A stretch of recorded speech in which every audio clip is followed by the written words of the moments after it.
So I want to tell you a story here about Martha. Oh, nice. Martha, 84 years old, and she gave me this pin with all these rainbow colors, and she came up to me, and she said, this is after the presentation, and then she said, Joanie, can I tell you something? I said, yes. And she looks down, and she looks up, and then she looks me square in the eyes. I'm lesbian too, just like you. I've never told that to anybody. And she does a little shuffle, She does a little, and then with everybody in the room, I'm lesbian too, like Joanie. And she just starts being in the happy, joyful mode. It was unbelievable. About 20 minutes later, she disappears and comes back, and she comes back with this pin. And she goes, I make these pins, but I've never really given them out to anybody. Can I give you a pin? And so she gave me this pin. An 84-year-old person that finally has found her truth in coming out. Then I have another story of Christy, who gave me this pin here and said, Joanie, you know there's more to just lesbian and gay, lesbian and gay. And she goes, remember to talk about everybody. Talk about everybody. And so whether a person is trans or bi or penny or demi or what pansexual or wherever they are on their sexual identity or their sexual orientation, and that's what I'm doing now. I'm teaching people about that. So we all have an identity, whether you think you're a man or a woman or a bisexual or a trans, you know, whatever your identity is. And then the next one is orientation. Who are you romantically or intimately liking? It's like a teenager. Who do you like? Who are you falling in love with? Who triggers that within you? You know, what kind of relationships do you want to have? So those two issues are just huge with people, because many people, they change their identity or they're still figuring out their orientation as life is going on. So whether you are 14, 15, 16, or you are 84, 94, or whatever, you're still, some people are trying to figure out how that has changed in their life or who they really are. And so that's what has happened with this book here, Joyously Free. And so I'd like to read an excerpt in here, if you don't mind. Am I talking too much? No. Okay. That's what you're supposed to do. That's what I'm supposed to do. Okay, well, you let me know. You let me know if I'm not. Okay, so this book here, I'm going to read an excerpt, but I want to tell you, I'll show you some pictures first. So these are the contributors in this book. And they range from Will, 17-year-old trans, up to Kathy and Doris, and Kathy is 95. Okay, they were both married to husbands, have kids, grandkids, great-grandkids, and then they found each other about 30 years ago. And so their story is in here. But everybody's raw story, from an ally to a gay to a lesbian to just all walks of life. With husband, without husband, married, it doesn't matter, okay? But they're all precious, precious stories of how they find their truth, how they live their truth. Even my pastor, Bernie Lindley, is in here. My sister, Gail, is in here. My nephew, Will, is in here. And then other people I've met along the journey. So I'm going to read a little thing in here about me. And this is chapter 2. At the very beginning, when we were creating this book, we didn't have the title. You probably know about that, trying to create your own title or your chapter titles. So at first, what came to me was this, a small SH with the words, or the letters O-U-T, nice and large. I thought it would be called shOUT, loud and proud. That's what I thought the book title might be. But as we talked, we said, you know what? Some people aren't shouting it. Mm-hmm. They're not, because they don't need to shout it. And they don't need to hush it, shh, and then say, that's just not where people are. Okay? I'm one of the people right now that I am literally out there, because I seem to be an activist for LGBTQ and an activist for religion and spirituality is where I'm coming from. But this is chapter 2 in this book here. Chapter 2. This is called Coming Out, Shout Loud and Proud. And my particular story in this one, and you don't have to read it from start to finish. It's not like a storybook where you want to read it from the beginning and get to the end. This you can pick up anywhere and everywhere, because it will inspire, it will give confidence, it will give courage as you learn. Go for it. My Coming Out Story by Joanie. I knew I was different in first grade. I wore shorts under my blue-green plaid uniform skirt at St. John the Evangelist School, which is actually where I met Michael here. I was enamored with my teachers, the beautiful, mysterious, happy, kind Catholic nuns and sisters, as we called them. In elementary school, my friendship attractions were all female. Yet I couldn't put words to it at that young, naive age. I was a bony kid, hence my nickname, Bones. My siblings still call me that endearing name, and it makes us all giggle. Greggy was my best brother-like friend in class, in play, and as a neighbor 5 houses up the street. Back then in the 1960s and 1970s, the culture was heterosexual dominant, and I was never around gay people, or so I thought. During puberty, I heard 2 labels way too often, hetero and homo. Even then, I despised those words. It was the tonnage, the attitude, the stigma of hate, the division they created, and a box that I and others felt pushed into. At the time, something bigger was changing in my mind and heart.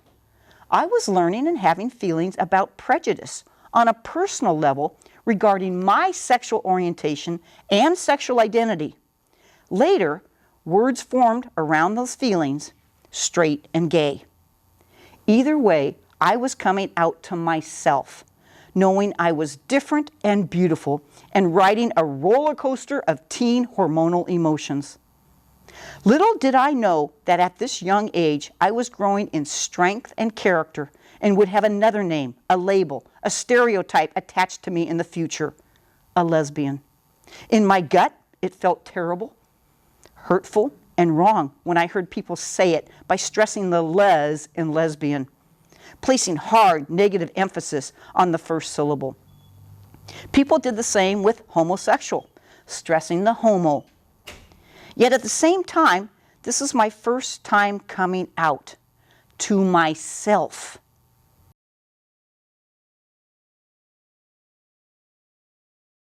This wonderful person here, Alex, and her mother is Marquet. Marquet writes it because Marquet is coming from a parent viewpoint of having a trans child. Then I have Scott and Joyce down here, and they talk about having a gay son. And then we have my nephew Will over here talking about being an ally, having Aunt Joanie as an ally. And then we have Sally. Where's Sally? Sally, high school counselor, and she talks about a very simple thing that she had in her office. She had a little sign, "All are welcome," and it had a rainbow on it. And she talked about how when kids would come into her counseling office, the people that were LGBTQ would see that and feel very comfortable. She had other counselors in the department that didn't have any welcoming sign, and how they did not receive as much what she calls attention or care or understanding in the counseling. About ally and advocate, what's the difference? One is personal, one might be, are you an advocate in the sense of the media? Are you the advocate within your church? Are you the advocate within your community? Versus an ally that really truly stands up for you.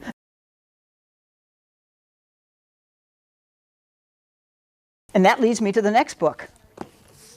This book here.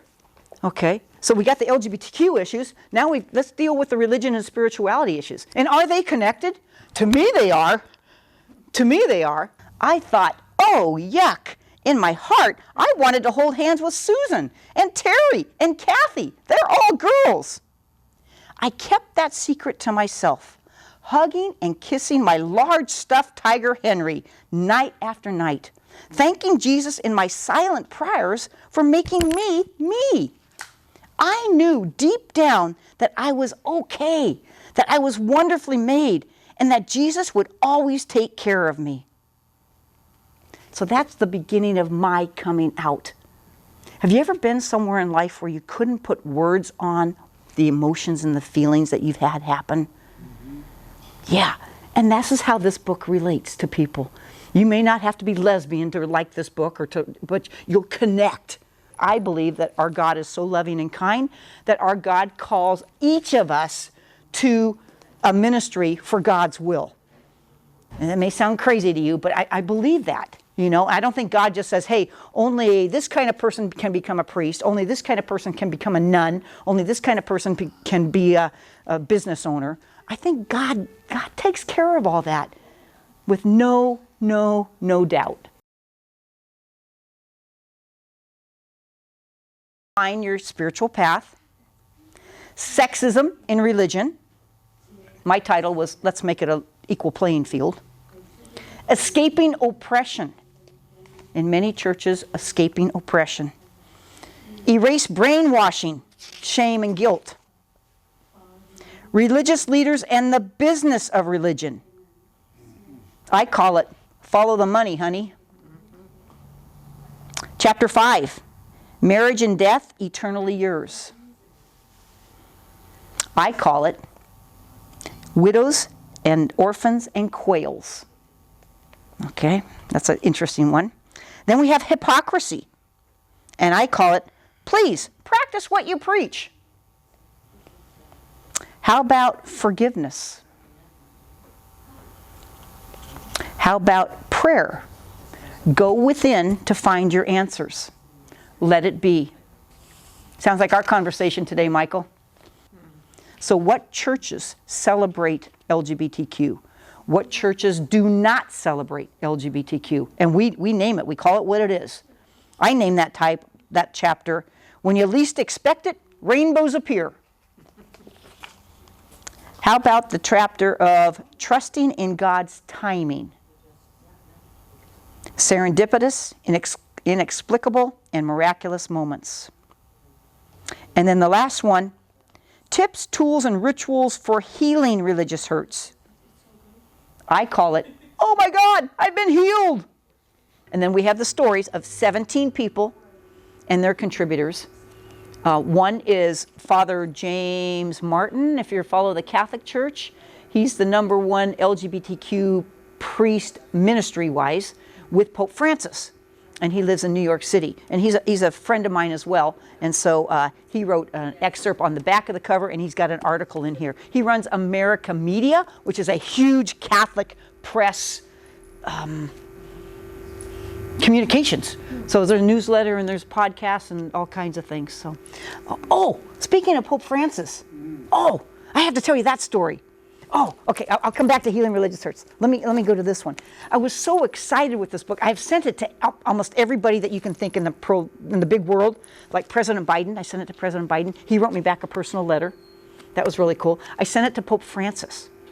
And I have no idea if he read it or not. I don't know if he reads English. But when I went to send it to him, I went to my local postal place, not the post office, and they said, Joanie, you can't do that here. You've got to go over to the main post office and fill out the export-import paperwork to go for sending a book.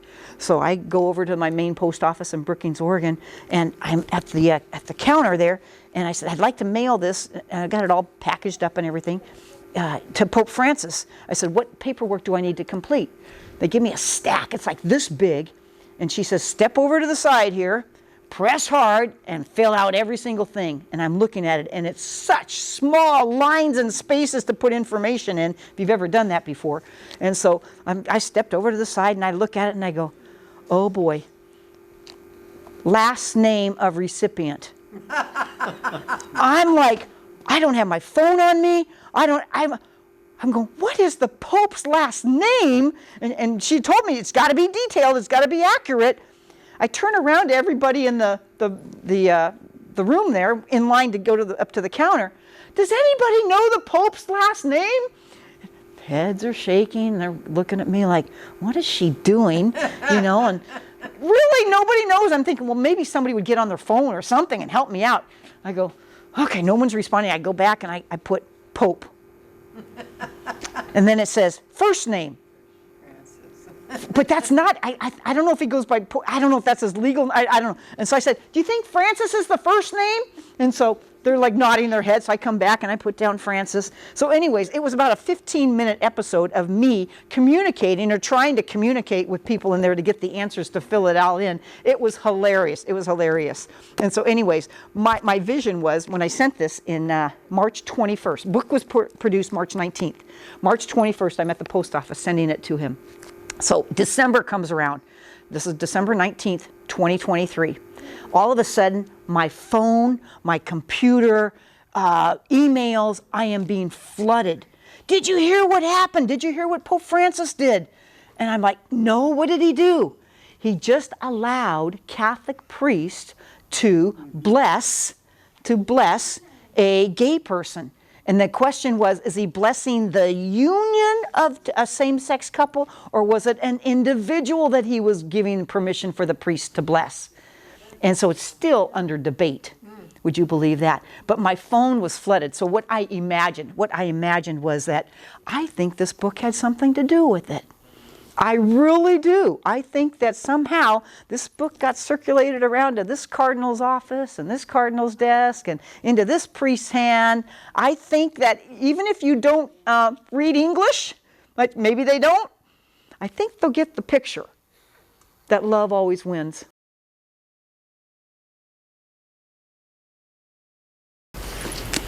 God the Creator doesn't need the book. And some of my friends who sometimes I say weird things, or at least perceive. I believe that we all have a internal communication with the divine. Absolutely. And it's happened with you being here. It's happened with friends of mine. Things, I don't believe there are any accidents. And I think that's why Jesus has asked me to do this. I shouldn't even say ask. He has told me to write these books. And he has been in the words that I write and in my heart, because maybe that's the modern way of getting it across to people. I don't know. I don't know why. I don't even try to figure that one out. All I know is that I just keep saying yes to Jesus. And it sounds like all of us do. It sounds like and I love what you had to say.